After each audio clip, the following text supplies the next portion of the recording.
What's up,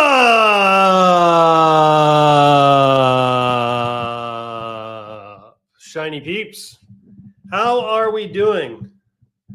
Today, I got a little bit of a different one for you. This is pre-recorded. Pre-recorded. It's not live today. Sorry. Don't worry, though. The toast is still effective. It is still potent. Nothing to worry about there. But this is pre-recorded today. It's pre-recorded today because our guest, Chris Blair, some of you may know, lives in Japan, and it's a little tough to make our schedules sync up for the live version of this on Friday. So we've got a really good one for you today. Let me pull up these slides. Today, we're going to be talking about tips and tricks to help you make huge profit margins with print-on-demand jewelry in 2023. So tips and tricks to increase and improve your profit margins this year with Chris Blair. So he's going to be sharing tips that he personally uses to increase profit margins. That is the idea. So really excited to get to the good stuff here. I got some announcements to run through real quick. Do me a favor, like this post, drop some love in the comments for Chris. I'm sure Chris will be watching the comments in this post. He'll be answering questions, all that stuff. Chris likes to engage with the community. So say hi there. It wouldn't shock me if he says hi back. So like the post, drop some love in the comments. I would appreciate it. Let's just look, this may not be live, but let's just pretend it's live, right? Like chat, banter, have some fun amongst yourselves. Enjoy your time. All right, let's go over some swag winners real quick. We have Sonia. I just hit a milestone this week, 104 total sales. Signed up with Shine on the day the Etsy integration became available. When was that? That was over a year ago. That may have been a year and a half ago, I think. So Sonia, important note here, she's been at this for a year and a half. Just hit a milestone, 104 total sales. She signed up with Shine on the day the Etsy integration became available. Technical issues kept me from selling until March of 22. So I suppose March of 22 is the actual start date. So about a year. By the way, the integration has worked great since then. It's been a slow process for me. My hectic schedule gets in the way of adding products to my store. About my store, I don't have a Shopify account. I don't advertise on Facebook. I don't have any social media. I only sell in the US. I write all original messages in English and Spanish. I do some advertising on Etsy, usually only about $5 a day because of Mother's Day. I set a budget of $20 a day. The actual average spend is $86 a month. I watch a lot of Shine On videos, especially Coffee with Michael. Here. I have to thank all the people putting our orders together in Florida. They're so fast, efficient. They make it easy for us to become star sellers on Etsy. 104 total sales. In this screenshot here, this looks like the week of April 22nd through April 28th. So 7-day snapshot, $651 in revenue, 12 total units sold. Congratulations, Sonia. I love to see this. If you take the time to build the skill set, and it takes time, this is not a get rich quick kind of scheme. This is a skill just like anything else. If you take the time to build it, you can generate meaningful revenue. Next up, we have MD Nezrul. New product test, been $200. If you look at this, spent $200 on the test, made $1,000 total revenue. This is from April 27th to May 1st. Way to go, MD. That's amazing. I love to see this kind of stuff. I love to see the success of our community. You should probably know these results aren't necessarily typical because the typical person isn't watching Coffee with Michael. They aren't taking action on any of the stuff that we teach. But MD here took action. He put in the work. He developed the skill set. He made over $1,000 in total revenue. Great job, MD. That's amazing to see. Both of you have swag coming your way. So we have t-shirts, hoodies, mugs, backpacks, really all kinds of cool stuff coming from Shine On. Somebody on my team will be reaching out with a discount code to our merch store, and you can get some merch for free. If you also would like to get some swag, every single week we grab 2 to 5 posts from the Facebook group. If we feature them here in Coffee with Michael, you will get some swag. We're looking for tips, tricks, testimonial videos, that kind of thing. All right, let's get to the latest news. We have some new product releases I want to bring your attention to. First up, we have the Paw Print Name necklace. paw print name necklace. So it's a name necklace with little paw print at the end of it. This can be a dog paw print or a cat paw print. It's left open to interpretation. I can tell you right now, there are some stores that specialize in pet products, the pet niche. They are super excited about this product. They're going crazy over it right now. So this product's going to be amazing. It's going to probably work all through the summer months, definitely as we get into Christmas. Super excited to see what you can do with it in the merchant community. Best thing about these products is you can say that they're made in the USA because we actually do make these in-house in Florida. We make them there, we ship them from there. That's what makes Shine On different. Okay, next we have acrylic plaques. Everybody was super excited about these. These launched with a bang. They were one of the better product launches we've ever had inside the company. Lots of popularity, lots of eyeballs on this. And they're just beautiful. They're beautiful. I had one around here somewhere. I don't know what I did with it. Yeah, okay. I can't find it. These are beautiful. The print quality is great. The colors are vibrant. They really pop. The sign, the square rectangular sign there, has this little wooden base. You also have an upsell to a base that's got an RGB light in it. So you can actually make it like blue, green, whatever. And I can tell you where you're working on, we are currently prototyping a etched version of the acrylic. So it's like engraved almost. And when that has a light shining on it from underneath, it really pops. It's really, really cool. That's coming to you very soon. Hopefully by Father's Day. So really excited about acrylic and what all of our merchants are doing with it and where we're going with it. Okay, we have the baby feet charms. Look at this. You can sell not just one, not two, not three, but 4 feet per necklace. Each foot can be engraved. Each foot gets a birthstone. These products that are modular like this present incredible upsell opportunities for the buyer. So the buyer comes in, maybe they have 2 kids, 3 kids. They get to engrave, they get to add a gemstone, all of which are potential upsells. They might buy one for the mom, for the stepmom, for the mother-in-law, for the grandmother.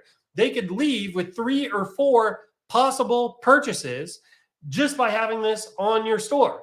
Not only that, we have an additional upsell, which works great with the baby feed necklace, and that's gift wrap. It's perfect for Mother's Day. There's a ton of people who don't want to mess with buying wrapping paper and having to do all this.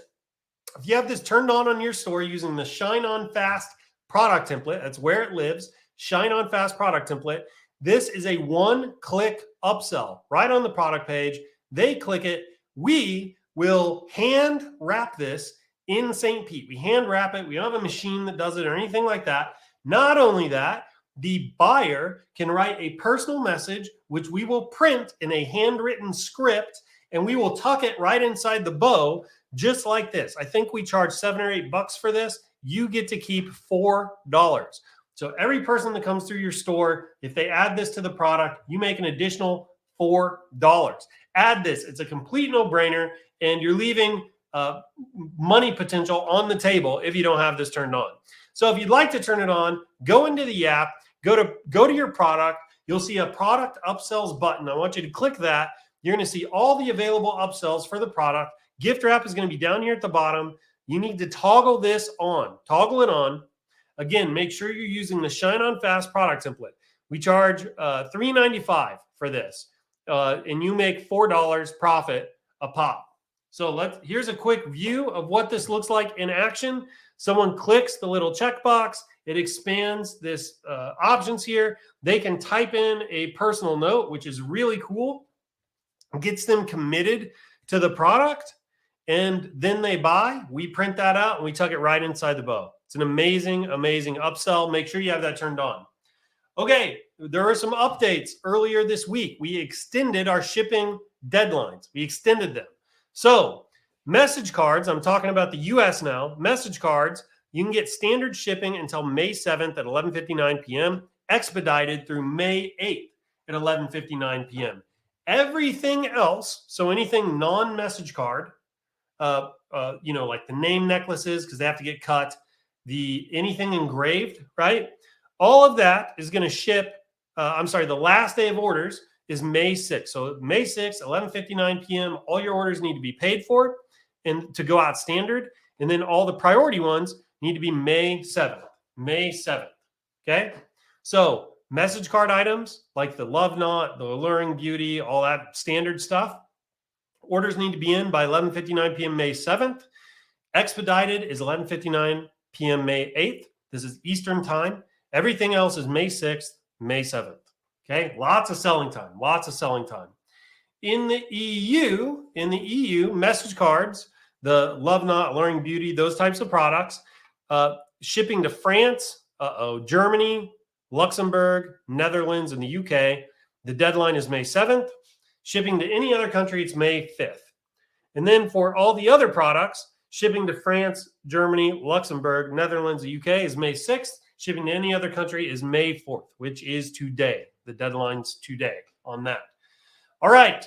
Next, I want to talk with you very quickly about the challenge. The challenge is a micro course designed to take you from 0 to 1, 0 to your first sale. That's the entire purpose of the challenge. If you're brand new, just getting started, it's a great place to be. Right now, the challenge is free. We're going to start charging for it soon. Now, listen, we have the data to show that 90% of the people that complete the challenge, so you have to complete it and you have to put the things that you learn in the challenge into action, 90% of those people tend to get their first sale. That's what our data currently says. And it fluctuates a little bit. It goes down to 88%, up to 92%. You know, it's kind of fluctuating a little bit, but it's roughly 90% of those people are able to get their first sale. But you have to complete the challenge. You have to complete it. Don't just sign up for it and don't complete it. It does you no good. You have to actually complete it and put it into practice. But if you're brand new, just starting out, this is a great place to be, great place to learn the ropes and get started with this whole e-commerce, print-on-demand, shine-on thing. Here's a quick testimonial from somebody that took the shine-on challenge and went on to have success. Now, I want to say a couple things about this. First of all, the individual you're about to see put in a lot of action. They were focused. They took the time to develop the skill set.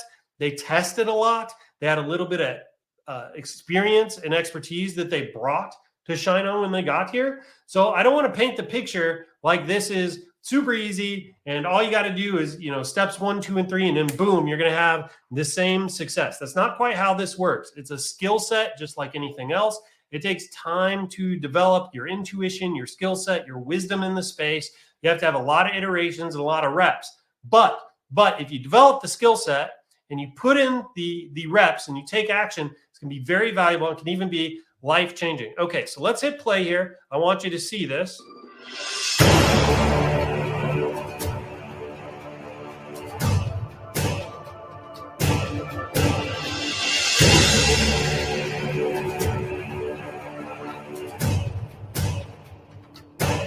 So it's Jody, right? Yes, it is. How long have you been selling the Shine On? Since September last year. So when did you join the challenge? I believe in October. And then what difference did the challenge make? 30 days before Christmas, I had a revenue of almost 29,000 US dollars. And by the end of the year, you did $29,000 in revenue. Yes. Congratulations. Thank you. Seriously, that's awesome. How did you do on Valentine's Day? It was 22,000 US dollars. That's great. Profit of 13,000. Yes. That's great. So you did 28,000 between like November and the end of Christmas. Yeah. And then you did 22, right? Yeah. Basically in what? Just February? Yeah. January. Yeah. The 30 days before Valentine's Day. Yeah. Yeah, that's amazing. Every time I hear the ka-ching, I'm like, woo! I make a happy dance. Would you recommend the challenge to new people? Yes, absolutely. It's like the first step to get to know Shine On and how to do it right. Do you think you still would have hit those same revenue numbers without the challenge? I don't think so, no. Trying to crack the code on what will actually work. Like, it's hard. It's hard. It's not easy. It's hard. And when you finally get something that starts to scale, it's unbelievable. It's unbelievable.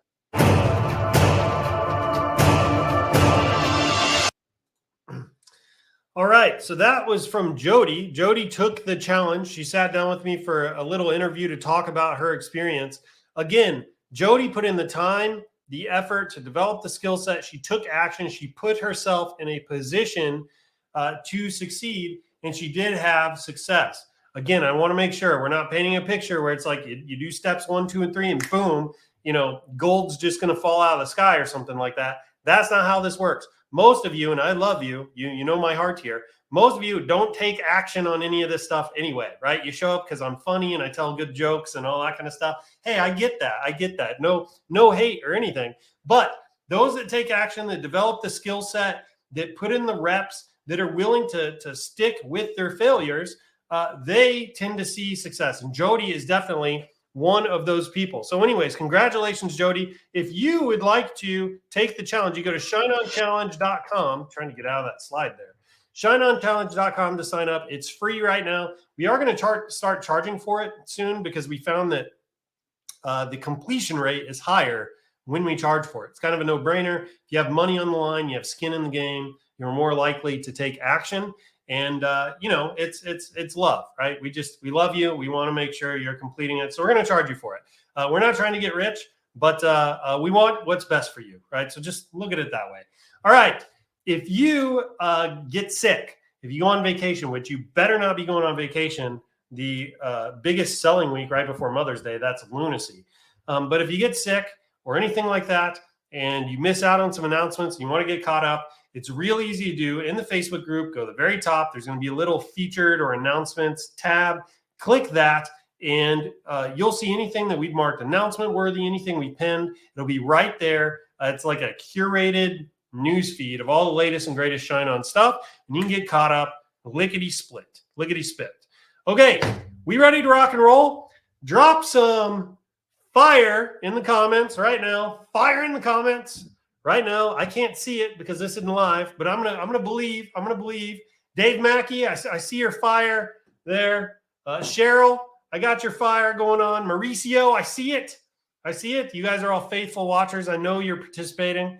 Okay, let's get to the good stuff. Let's get Chris Blair up here. Tips and tricks to making huge profit margins with print-on-demand jewelry in 2023. Chris, if you are ready, gives me a thumbs up. All right. Here he comes. Uh-oh, let me find my cursor. Boom. What is up, Chris?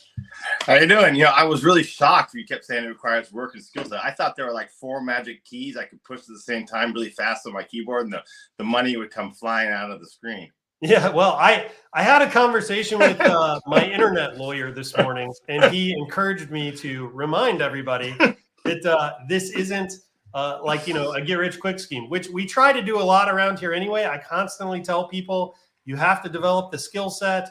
You're not going to hit a hole-in-one from day one. It takes time. It takes iterations. Everybody's success is different. Like some people bring a wealth of experience and maybe some other marketing expertise to the table when they join. Some people are completely new. They're from a completely different walk of life. They're a mechanic or a plumber or something, and they have no transferable skill sets, and it takes longer, right? Like everybody's path, everybody's journey is different. And this is by no means a guaranteed kind of thing. It's a skill set, and we're trying to teach people and help people build their education and make the right moves. We're trying to help them learn from our mistakes so that they don't have to repeat them. I think it was obvious, but I was making a joke about that. Yes, it requires a lot of work and persistence to be successful in a business like this. But here's the thing. It can become a consistent long-term business for you online where you can make a legitimate living with this if you put in the effort. It's possible. Right, 100%. It takes time, but you can do it completely. Let me ask you, Chris, do you have a beverage? Yes. Water. Yeah, that works. Well, it's what you don't do coffee? I did coffee already. Already? What time is it there? Early, like 6 a.m. I woke up early for this. Hey, you're going to have a really productive day today. You're up early. You're kicking it off with the toast. What is better? All right. All right. So for anybody new out there, We kick every one of these off with a digital marketer's toast. We believe this thing is magical. It makes Zuckerberg wake up in a good mood. He stops banning people. CPMs come down. World peace starts to prevail. Chris, you probably weren't watching, but I skipped this for 3 weeks back in February. I stopped doing the toast. And during that time, we had a Chinese weather balloon fly across American airspace. There were like 3 UFOs that we shot down. There was almost like intergalactic war that kicked off. And I was like, holy crap, we got to get the toast going again. We started the toast. It must have been because you didn't do the toasts. Seriously, we started the toast and they stopped. So, what? You draw your own conclusions. I know what I think. All right. Raise up your glasses, mugs, bottles, and flasks. Join me now for the Digital Marketer's Toast. Here's to more conversions, more cash, cheap CPMs, and lower CACs, higher CTRs, much higher CVRs to enable ad accounts and big bank accounts, upsells, downsells, and cross-sells, to winning products and repeat sales, and to the thing that everybody knows, the riches are in the niches, but also your email flows. Cheers, everybody. There we go. It's just as good in the afternoon, people. It's 4 o'clock here. I'm telling you, it's just as good in the afternoon. You should integrate that. It's like my liquid nap. All right, Chris, I am going to drive, but why don't you just kind of steer the ship? You tell me when you want me to change slides or whatever, and we can. Would you like to, I don't think I did a very good intro of you, Chris. Now I'm thinking about it. I know you pretty well, so it kind of slipped my mind here. Would you like to maybe give a little intro to yourself, your time in e-com and things like that, so people kind of know who you are? Sure. I mean, a lot of people know this because I think it's the 4th one I'm doing with you guys. So we talked a lot about that, especially in the first one. So I won't go into those great details, but just the very brief summary. I started e-com in late 2012. I was selling T-shirts on Teespring. What didn't find success in 2012. Started finding success in 2013. Since then, I've been doing print on demand the whole time. I've done also a lot of drop shipping from China. Around 2014, I actually was teaching English in Japan for a long time. When I first was a younger guy and I first moved over to Japan, and I did corporate world and corporate jobs, but really liked the teaching and just interacting with people. And I had a great time doing that. In fact, if I could make good money teaching English, I'd still be probably doing it, but you can't make good money teaching English. That's just the reality of that marketplace. But anyway, so I just, was sitting behind my computer doing all this e-com stuff, having success, and kind of honestly bored. Even though I was making money, kind of bored. I needed the human interaction. So I decided I saw people doing training and coaching. So I said, you know what, I can do that too. So I started getting heavy involved in that, and I love it. I enjoy this aspect of my internet life more than actually running the business, selling the e-com stuff. And so I know it sounds kind of weird, but I like the human interaction. Plus, when I was in the corporate world, I did sales.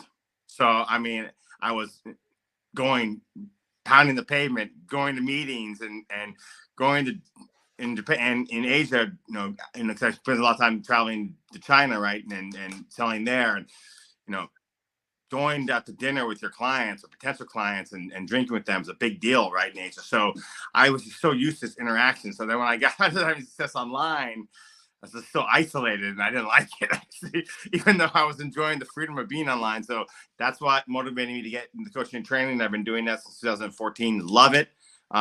Michael took coaching and training with me in the past as well, which is how we connected. And so, yeah, that's my brief story.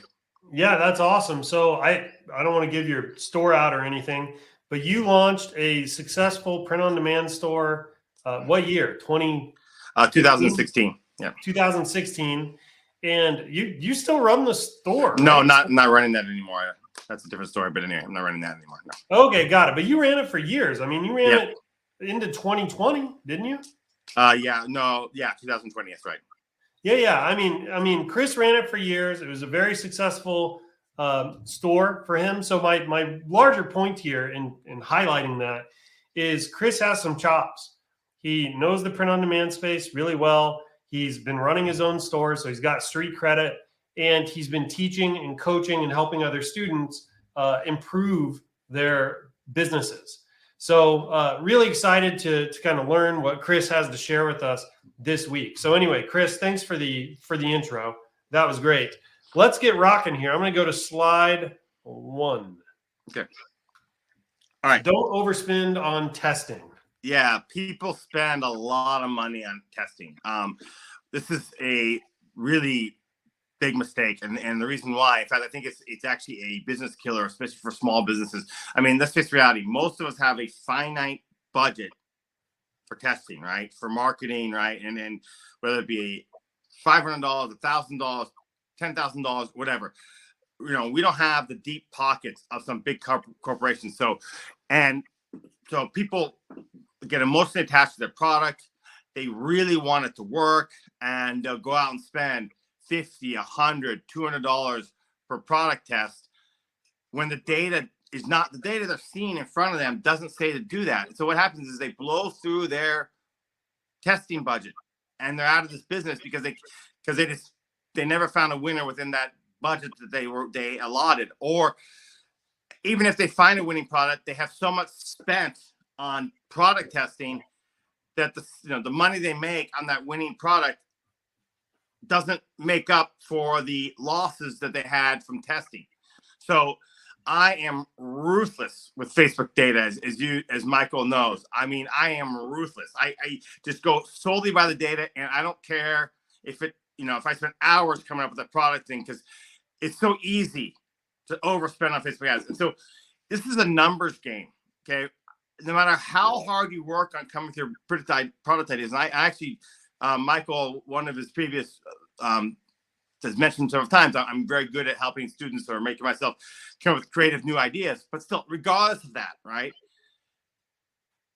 You don't want to be attached, and you don't want to overspend. So I like to do what I call, Michael actually helped me with the name. I've used this method forever, but I didn't actually have a fancy name for it. The $5 filter method, okay? And so what I'm doing with that is I set up 1 or 2 Facebook ad sets. And yes, on $5, 2 ad sets, $10 a day, you're not going to make a lot of sales. And that's not what I'm looking for. I'm not looking for a lot of sales out of the gate. I will raise the ad spend, I'll add more ad sets, and I will bump it up if I'm seeing promising data. All I'm looking for is an indicator that this product's got a good chance of success, okay? I'm looking for an indicator. And that, I've realized that it comes down to one data point, CPC link.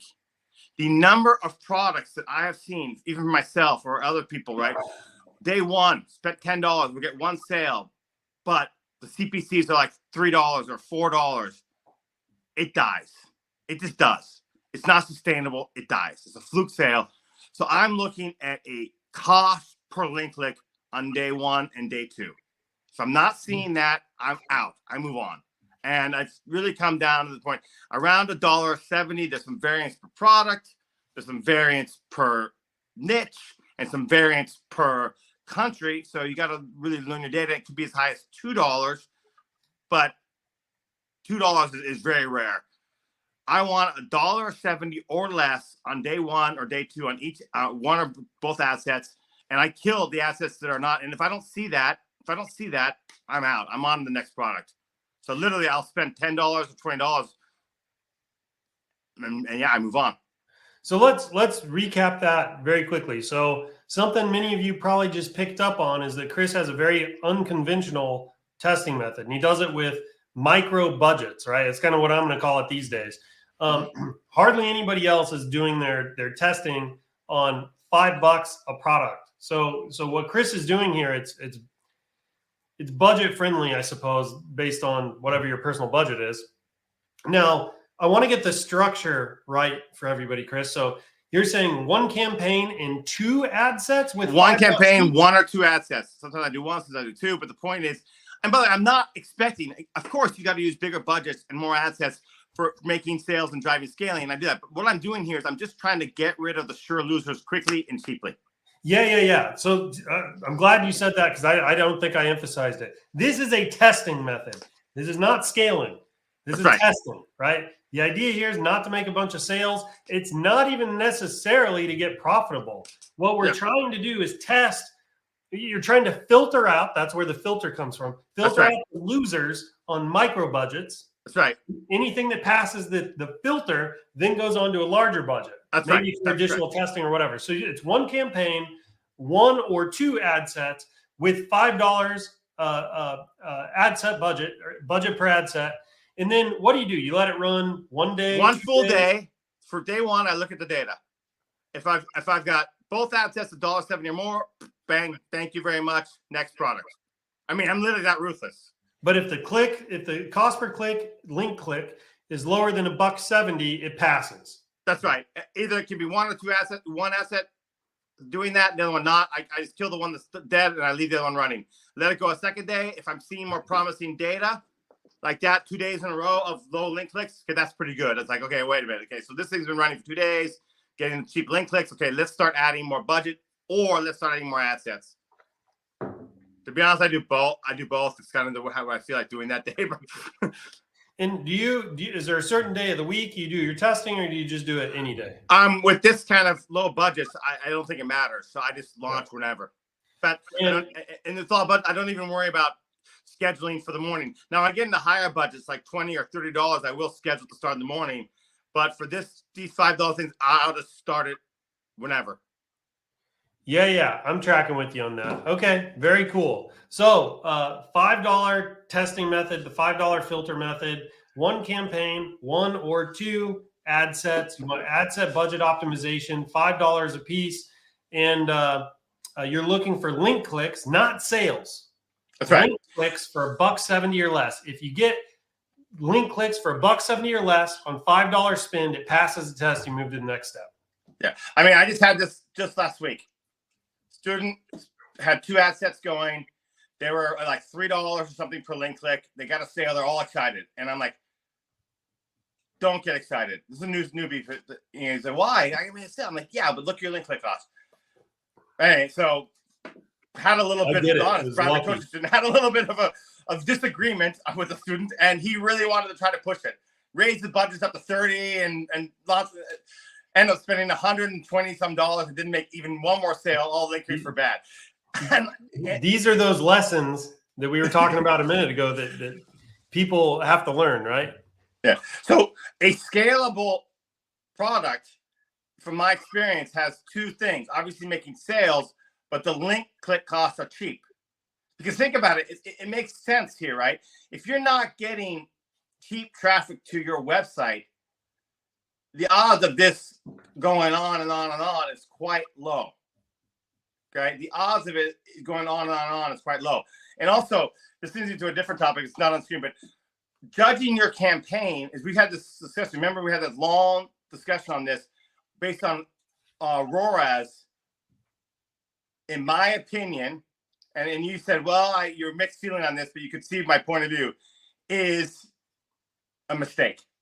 Or potential mistake. And the reason being is your first few sales through the funnel, right, or whatever, they may take all the different upsells, right? But over time, what's going to happen, more people will buy and buy and buy, and not everyone will take the upsells. And so whatever the upsell average should be, it will regress to that. Yeah, so I don't judge my campaigns as profitable based on ROAS. Yeah, I look at the cost per purchase. But it seems like we're getting way into the weeds. We should probably pull up here. I don't want to get too far off track, but it seems like I think you're right here. You should judge the early success of a campaign off cost per purchase. Yeah. And after you have a decent amount of data, it's probably okay to switch to ROAS. Yes, that point it is yes, because you have a lot of data now. Yeah, and it's basically law of averages, right? Like it kind of averages out. And okay, let's pull up from that. I think that's probably way too in the weeds for the audience. And let's keep going. So I think we kind of beat this one to death. I'm going to go to number 2. You good with that? Yep, we're good with that. All right. Tip number 2, sell the non-message card jewelry. Okay. And look, I know message card jewelry is a big thing right now online, right? And it is. But you got to understand, I mean, this is the easiest thing for someone to do. Easiest thing in the world for someone to do. They go in to Canva, right? They design their own message card. They go in, they grab the alluring necklace or the love knot or whatever, right? And they put it up there. And it's easiest thing to do. And if you look, for example, if you look at the sign on data, right? They do this polygraph data, and I love sign on. So I'm not being critical of the data, but I'm just saying you got to understand, look at that data, and you got to analyze it a little bit. True, the Lurie necklace and the love knot are the most popular ones, but if you also go back to Etsy, for example, right, and you look at the listings for jewelry on Etsy, 99% of the listings are the Lurie necklace or the love knot. So there's a massive amount of sellers advertising and promoting those, which makes them obviously the biggest sellers. But that also means that they're the most competitive product to sell. Yep, totally. I'm totally feeling you on this. So whenever I always tell my students, be original, be unique. What's your USP? This came from my days in doing sales. I did corporate sales for a long time. We got hammered into our point is, what is your unique selling point? Well, if you're just selling a effing message card necklace with a love expression on it, unless the love expression is really, really good, you don't have a USP. Yeah, I totally agree with this. You don't. So, I mean, you got to be more creative. And so let's take a look at the next slides, right? So I'm going to show you guys a couple of products here. Okay, so first of all, the dog tag, right? It actually sells really well. It's just that not a lot of people are not pushing it. And it's a lot harder to design because you got to get an actual real graphic made. But this is a really good quality dog tag.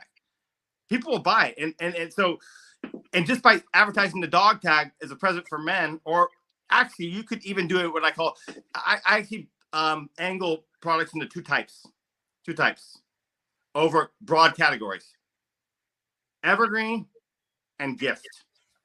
Okay. These kind of graphic art necklaces can actually be evergreen, right? Look at this one. It says firefighter, right? We fight what you fear.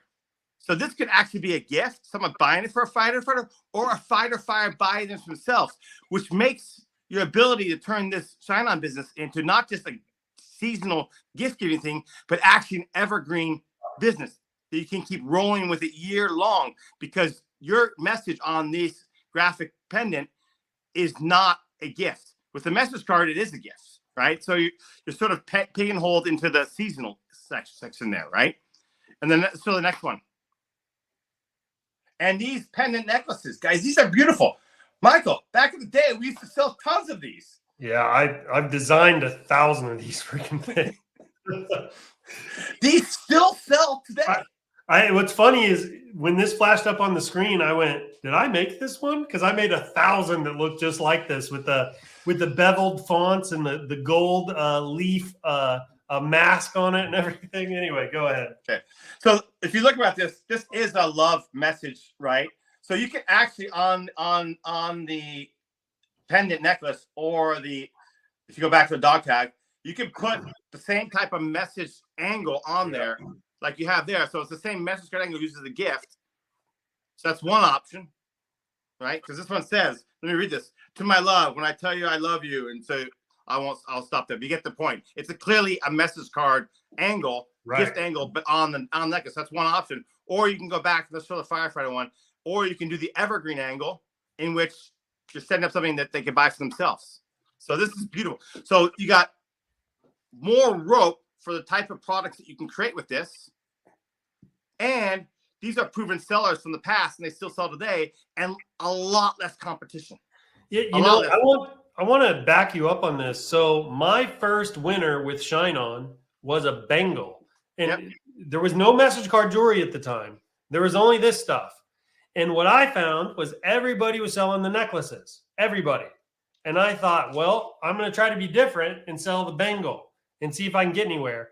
And the bangle was my first winner. I'd sold, I don't know how many of those I sold, several thousand. That's funny because I never had any luck with the bangle. Well, it still was the phrase, because the phrase sold on a bangle and a necklace. Yeah. But the bangle, for whatever reason, really took off. And the bangle, I still think, is a very unique gift because nobody's doing it. It's all necklaces, right? So it's another zig when you zag kind of thing. Yeah. The only downside of these graphics, because I'm telling you they do sell, and you guys may have your doubts, but anyway, they do sell, is, it's harder to design. made. So you're gonna have to put more time into making a design, or you have to pay someone on Fiverr or whatever to get a design made. But I want you guys to go out and read a book, right? And so I actually, when I first started doing corporate sales, my trainer said, I want you to read this book. And I've applied this to my business my entire life. It's called The Slight Edge. The Slight Edge. And the whole book, the premise of the book is just be a little bit better.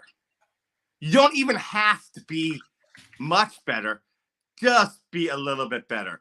Well, you know, people in my office were doing 30 to 50 cold calls a day. I made a goal of doing 70 a day. But I did 70 every single day. And I was the number 2 sales guy in the entire Asia Pacific region. That's awesome. Just by doing 20 extra calls a day. It wasn't even a huge amount. You recommended this book last time you were on. I just added it to my reading list. I'm going to knock that out. It's really amazing. It shows you how just a little bit of extra effort above and beyond what other people can do can make all the difference. You may have right now a message card expression that made a few sales, got link clicks, but it's just another love not message card. And you take that and you go put the time and effort and you put it on one of these graphic jewelry arts. It may hit for you by just making that one change. Totally. Okay, let's go to number 3. What do you say? Yep, definitely. Tip number 3, go beyond the love phrasing, especially in message cards. Yeah. So again, I'm not saying don't use love phrasing because it absolutely is a good angle and works. But we're going to talk a little more about how to make that work in this upcoming slide. But I just think there's so many possibilities. And I've done in fact, if you probably should go watch this video, if you go search to the archives, we did an entire training on 6 different product angles you can come up with. Remember that? Love with wit, humor, and all different that you can put on here. I don't have time. This is tips and tricks. This is more of a broad thing covering many different aspects. So I don't have time to go into details on products, but go watch that training. You get a lot out of it. Okay. But anyway, here's an example, right? World's greatest father, right? And it's perfect because the actual gift is the watch itself. It's actually the watch itself. And the message card can be anything. It can be something funny or interesting that's going to make the receiver laugh, right? And it's great. You get the combination of a beautiful watch and a funny message card. If one of my kids gave me that, I would laugh my ass off. Excuse my language. Yeah, I'm with you on this. Well, this goes back to zigging when others zag. Mm-hmm. Everybody's doing the greeting card format, or here, I'll say it differently. Everybody's doing sentimental and soppy and heartfelt. And if you can do something different, it really does stand out. Like every year, there's some message card that ends up selling a lot that is like just funny. It's a humor-oriented one, and it's because nobody else is doing it. So it causes people to pause, and it's kind of novel in the news feed, and people click through and they buy it. And you're kind of playing on the same thing here. Yeah, I remember a few years ago I was teaching that, and you're I haven't seen a win of that, and I'm like, then suddenly it started happening. Remember that? Yeah, it was the I think it was Christmas of 2020 or I think it was 2020 was the first humor. It was the first humor message card I ever saw that did well, and now it's like every year somebody out there's got some vulgar thing you wouldn't let your kids read on a message card, but it sells. Let's take a look at another example. This is actually I actually seen this on a message card as well, but I just pulled off the mug. I sold this mug a long time ago. I had success with it back in 2016 or 17, something like that, way back in the day. But dear Dad, thanks for putting up with a spoiled, ungrateful, bratty child like my brother. Yeah, this is perfect for Mother's Day too. Yeah, good timing. Yeah. Anyway, good one. By the way, there's going to be thousands of people watch this video. So if you go and just copy these expressions, you're probably not going to have success because a lot of people are going to be lazy and they're not going to do the slight edge and just going to copy these exactly. Come up with your own version, your own original stuff. Yeah, 100%. Frankenphrase it, people. There's plenty of material out there to Frankenphrase. All right, okay. Niche your products. Yeah, niche your products. Okay. Anyway. All right. So obviously people know, to my dog loving mom, to my surfing father, and to my fisherman father or whatnot, right? And they'll put that expression at the top, right? And they will have a little image of a fish, and that's it. Then the rest of the expression is just standard fare. You're the greatest father, I love you, or you're the greatest mother, I love you, blah, blah, blah, blah, blah, blah, blah. So all they've done to niche that product is add to my fishing father or to my dog loving mother with an image of a dog. And what I've seen from that is it doesn't work. Right. It's just not quite enough. And I brought up this example because it's really, really important. What is different about this example? I'm going to read this. This is really, really key. This is a strong point I wanted to make. To my greatest catch. Of all the fish in the sea, I'm so glad you swam to me. Every moment I spend with you is a dream come true. Love, your fisherman. Okay. Catch. Fish in the sea. This is a brilliant example of what I call putting your niche idea on steroids. They're incorporating terminology and phrases into the message that are niched. This is what makes it click. Every single niche successful message card I've seen out there has this element. So if you're just taking your standard fare loving expression, you're saying to my dog loving mom with a dog image, to my fishing loving dad with a fishing rod, I can almost guarantee you it's going to bomb. Yeah, you have to make it cute. Like you have to add in the phrase stuff throughout to really make it pop, or else it just feels flat and cheap and low. But if you do that, it works. Right? I'm ready to golf. It's like meeting you was my hole in one of my life or something like that, and it was very clever. Yeah. I'm totally tracking with you on that. Okay, so that's niches. So the big takeaway here is whatever the niche is, you've got to weave it in throughout the phrase. It's got to be part of the whole product. So that makes a lot of sense. Yep. Tip number 4, go beyond the standard flowers and heart designs, especially with the message cards. The message cards, oh my God, 98% of them are hearts and flowers. And every time I see it, I want to puke. It's not that the hearts and flowers are bad, but again, everyone's doing hearts and flowers. It's like that's the only way to make a message card. Oh yeah, I get it. I totally get it. So again, that doesn't stand out in the advertising world, right? So if you're advertising on Facebook or TikTok or whatnot, right? You're just another message card, alluring beauty, love thing with flowers and hearts. Right. Totally. I mean, your potential customer saying, "Oh, I saw 5 of those things today." Yeah, exactly. Well, look, man, what I kind of love about all of your teaching is you're one of the few people in the space that really like hit on the importance of product, and product is everything in this business. All the top merchants know this. And I'm not saying anybody's hiding anything by any stretch, but Chris is one of the few people that really kind of bangs on this drum often and loudly and like doesn't really let it go. The product, I mean, you can't build a winning campaign if you don't have a winning product.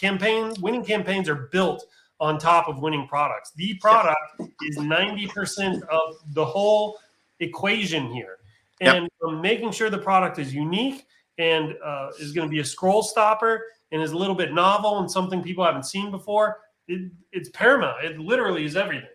I have this video I've done on my YouTube and TikTok, and I compare an e-com business to a car. Okay, your website is the frame of the car, right?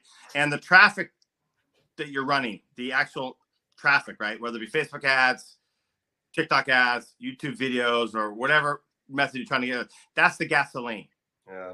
Okay. But how many of you would like to own a car that's got a nice frame, gasoline in it, but no engine? Right. How far can you go in a car like that? Yeah. And the product is the engine, the most important component of the car.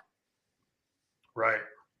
Okay, so these are just a couple examples that we grabbed that are imagery other than a, heart and flower and hearts and flowers. We just put these up there to show you guys, look, there are other designs you can make. Other designs. You don't have to stick to the standard fare flowers and hearts. Yeah, you're just trying to illustrate, like, think outside the box a little bit. There's a lot of creative potential with the message card. That makes sense.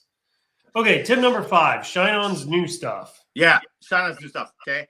So yeah, every time shine on's got a new product, hop on it immediately. I mean, the reality is, again, most of your competitors, and sorry if people think I'm rude, I don't care. I'm successful in this business, been doing it for a long time, so I don't care. You can come and rude all you want. But most e-com sellers are lazy. Yeah. So this will be in this acrylic things will be in the Create Shine On group, be emailed to the list for weeks before 95% of the people jump on it. So be an early adapter. You see something new announced by Shine On, hop on it immediately. You'll have this ramp up time ahead of the masses. I couldn't agree with this more. I crushed it with message cards back in like 2019. It's because nobody was selling them. I mean, I crushed it. It was stealing candy from a baby. And it was because no one was selling it. I had no competition. I launched, hit a winning phrase. It was off to the races, right?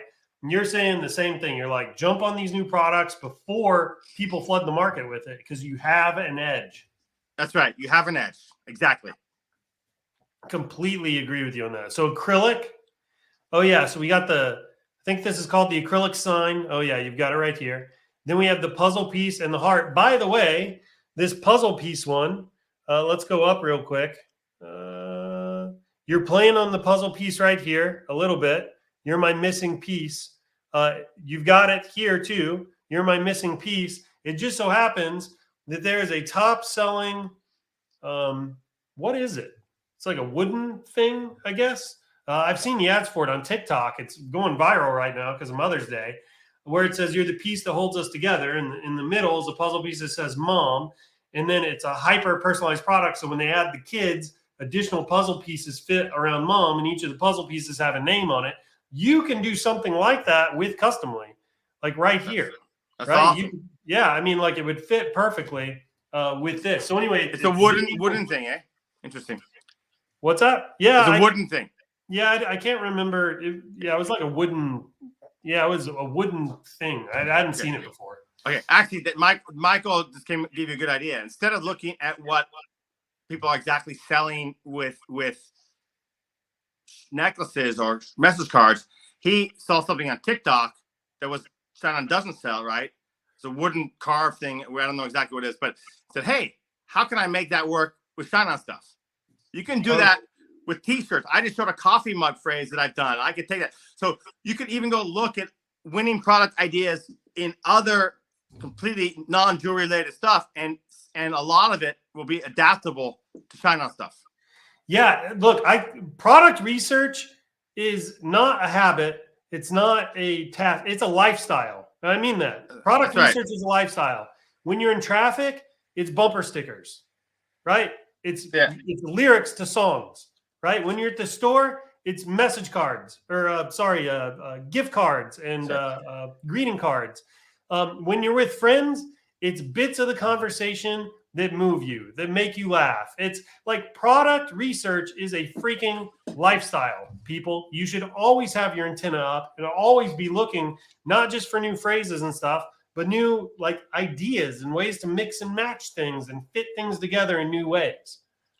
If you're using song lyrics, which is something actually I do talk to some of my private coaches about, you got to rewrite them. Okay, those are copyrighted material. Do not, under any circumstance, use a direct song lyric. That can get you 100%. Yeah. By the way, don't copy greeting cards either, like from Hallmark or anything like that. That stuff is not fair game. But you can get inspiration, right? Yep. That's the big takeaway there. Okay, let's keep going. Tip number 6: unique new phrases. Yep. This is the key thing, guys. Especially on message cards. If you think I'm a winning message card and you put it on one of the unusual products that are being advertised we talked about today, that's fine. But especially with message cards, unique phrases, original unique phrases is key. I cannot emphasize this enough. A lot of effort into originality, okay? To Frankenphrasing, which is something, Michael and I were doing that back in the day. I didn't even have Michael coined the phrase. I was doing that back in 2013 and 14, but Michael coined you stole that phrase from me. Hey, man.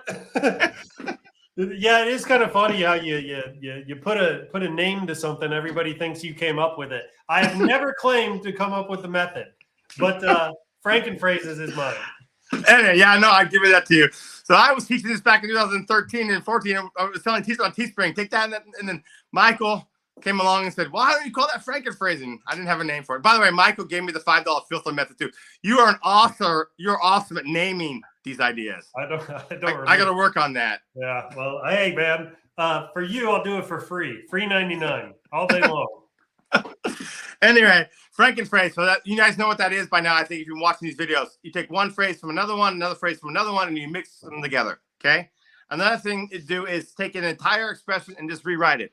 And what I like to say is rewrite it once now or twice now, take a break, come back and rewrite it again, and then rewrite it again. So you've read that 3 or 4 times, and now you got different one. And go through them, read them again, and decide which one you like.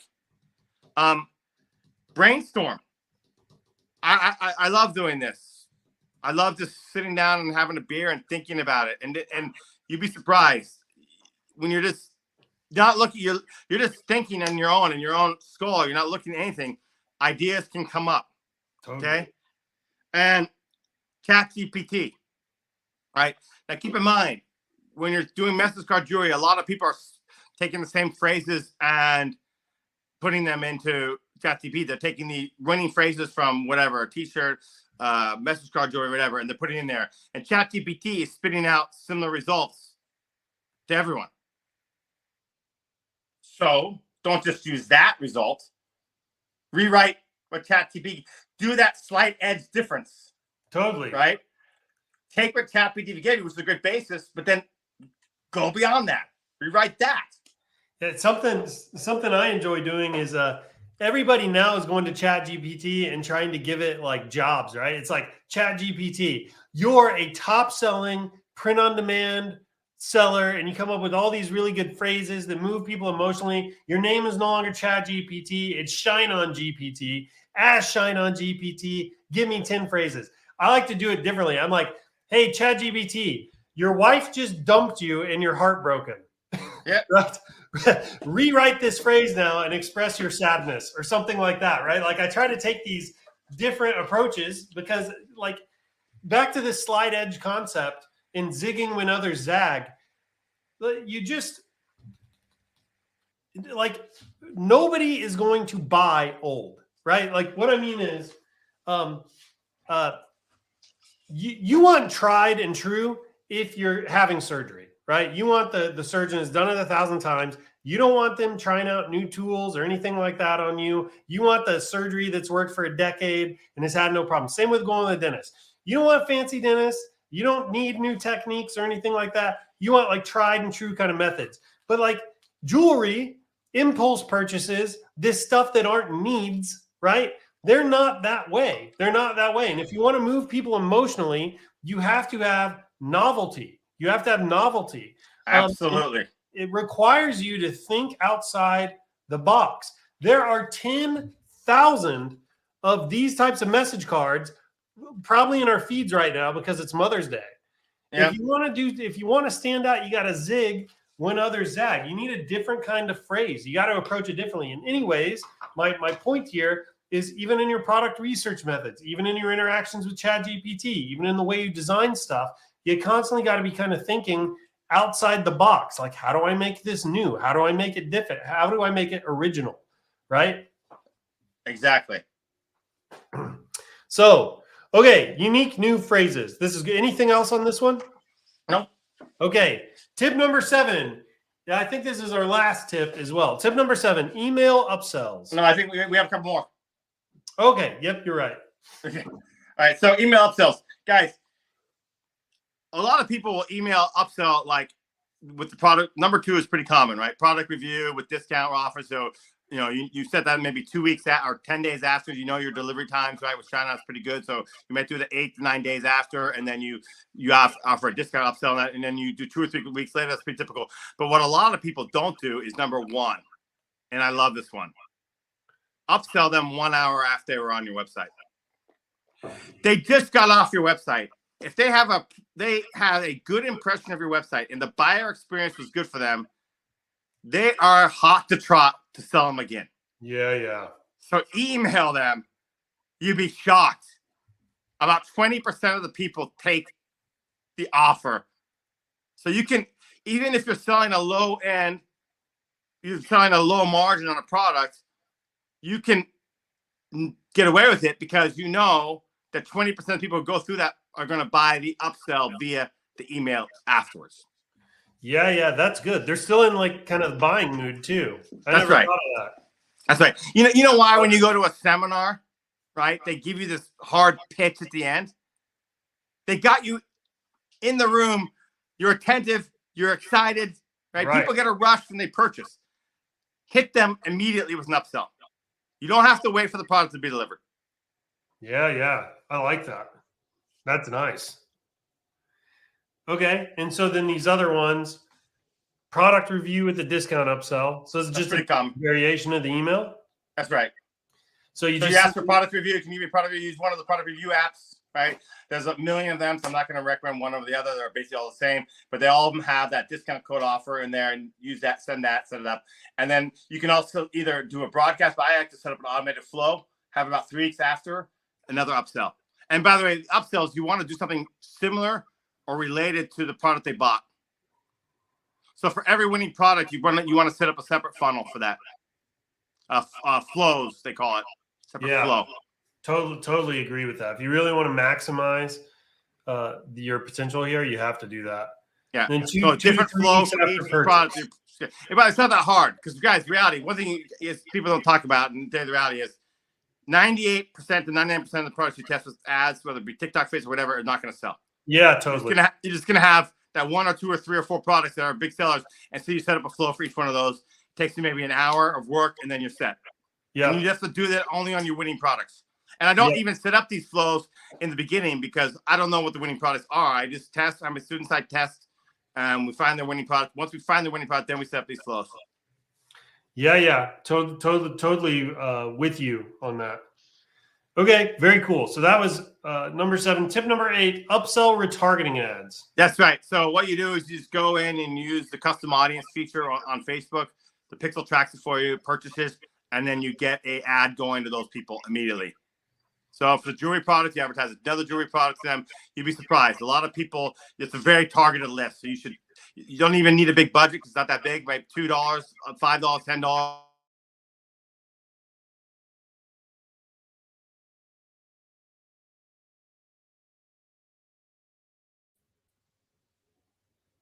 Are you still there? Yeah.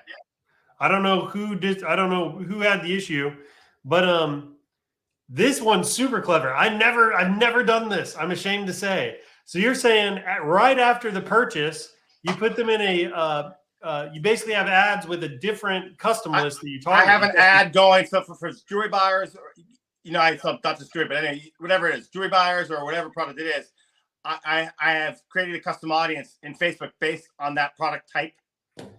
And then I have an ad going to upsell them similar product types. The moment they Facebook automatically, you have to set it up once. So Facebook's automatically populating the custom audience. Damn. So I'm hitting them with another jewelry item the moment they bought another jewelry item. They go back to Facebook, they got another jewelry item advertised to them. That's clever. I never did this. I feel ashamed. I'm pretty sure I taught that to you because I've been doing this for a long time. I don't remember this. I've run lots of retargeting campaigns, but never specific campaigns to people that like just purchased. I mean, it's very clever. It makes a ton of sense. It's the same thing with the email. I'm hitting them immediately. Oh yeah. I mean, that's really good. That's really good. I'm going to have to add this now. Okay, tip number 9. Okay. This is a bit complicated because of sign-ons own built-in upscale system within. So it can be technically difficult. It may be an either or thing, but if you're setting up your own funnels and you want to upsell something else, right? Then sign-on upsells are within the product itself, right? Within the product that you're selling, right? So they'll have the engraving or the boxing and all that stuff, right? But what I'm talking about is different here. So you set up a funnel in which you will sell one jewelry item. So you might sell them the pendant necklace. Then afterwards, you want to upsell them after purchase to the message card with the exact same message on it, right? So you're selling a totally different product. Well, to do that, you need to set up what's called a post-purchase upsell. And an app, the one I recommend is Zipify one-click upsell for that. Yeah. So Chris, I don't know if you know this, but we actually do. You were kind of saying this a second ago, but I want to clarify something. Shine On actually has a post-purchase app now. Oh, beautiful. And it looks remarkably similar to Zipify one-click upsell because Zipify one-click upsell is built on the same Shopify, architecture that we had to build ours on. Okay, then use Shine-On's upsell, but definitely want to take advantage of this. I would there are a couple differences, right?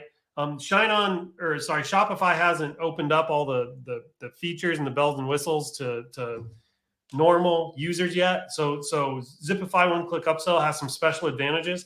And secondly, you can sell any product with Zipify one-click upsell, whereas the Shine On post-purchase limits you to Shine On products, but ours is free. So you guys make the choice. Yeah, use Shine-Ons. Yeah, this was good. This was really good, Chris. Cool. What's this? Oh, that's just another screenshot of Zipify one-click upsell. Yeah. Robin added this one, actually.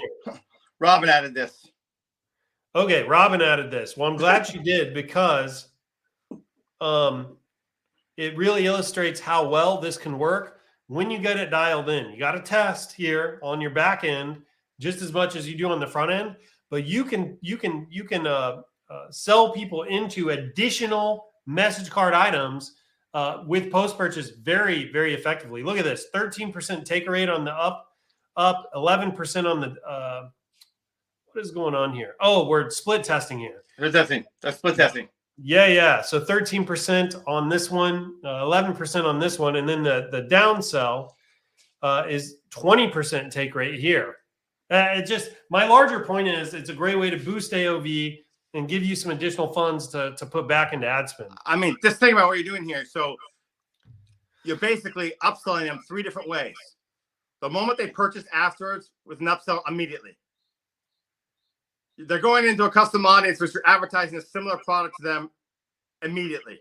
Right. An hour later, you're advertising them again via the email marketing. You want to hit people with offers the moment they buy because they're in a high state. Yeah. I love that. This is a key thing. You're in a high state. And yeah, that's a key thing. And I learned that again from doing sales and training and headhunting and all the stuff I did in the corporate world. Yeah. This is that's very clever. The running the custom audience bit. I should have done that. Chris, thank you for coming on. Do you have any final thoughts here before we move to? Yeah, I mean, is it okay if I promote myself a little bit? Yeah, absolutely. Yeah. Where can people find you? And sorry, I should have given you a soft serve on that. No problem. So if you're interested in working with me, there's two ways you can do it. You can go to my course. Go to ecomvantage.com, VANTAG.com. Maybe you should have made a slide for that, but ecomvantage, VANTAG.com. Or you can message me and I'll give you the link to that. Or if you're interested in my private coaching, you can private message me on Facebook. And as Michael said, especially for this particular event, because I'm the main speaker here, I will be paying attention to the chat and I will answer any questions you have.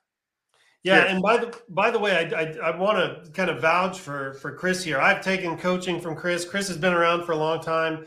When I was getting started in e-commerce, I'm a member, I think, of eComvantage actually. Yep. And I've gone in there. I've used some of the tactics and ad strategies, and especially Chris's product research stuff, which I just think Chris does probably better than anybody else. His product research methods are gold.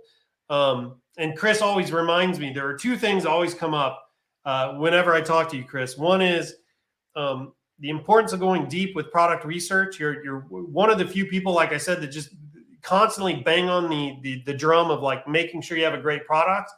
And then two is that slide edge stuff where it's like zig when others zag, do things that are a little different, try to be novel, try to be original. Like if somebody's only going to go to, you've said this before, everybody starts their product research at page 1, start it, and they teeter out by page 4 and 5. It's like, go to page 10, go to page 50, right? It's like, go further, go deeper than anybody else, and you'll have results that other people won't have. That's right. That's right. So if you're going on to like Etsy and you're searching, I don't know, photography, message card, jewelry, right? For the photography niche, right? Everyone in that niche is going to look at page 1 of Etsy, page 2, and page 3, and they're going to stop there. In fact, 90% will do page 1, maybe 50% will do page 2, and then maybe 10% will do page 3. Go to page 4, 5, or 6, and here's the thing about Etsy, guys. Here's the thing: just because it's not selling Etsy does not mean it's not a winner. So what happens with these sort of marketplace platforms like Amazon or even AliExpress if you're drop shipping or Etsy is, first of all, they favor previously existing listers, right? So if you've been a lister on Etsy for a long time, your new listing is going to automatically get more juice, okay? And then the next thing that happens is they will start to show your message to your product to a new potential person who's searching that, right? And if they don't react, they move it down. Especially if you're a new list on Etsy. And then they show it again, they move it down. And slowly you have, especially the newbie on Etsy, you get this way down, you get in the weeds. And then you're screwed, excuse my language. But that doesn't mean that your product may not sell with proper marketing through advertising. So some of my best winning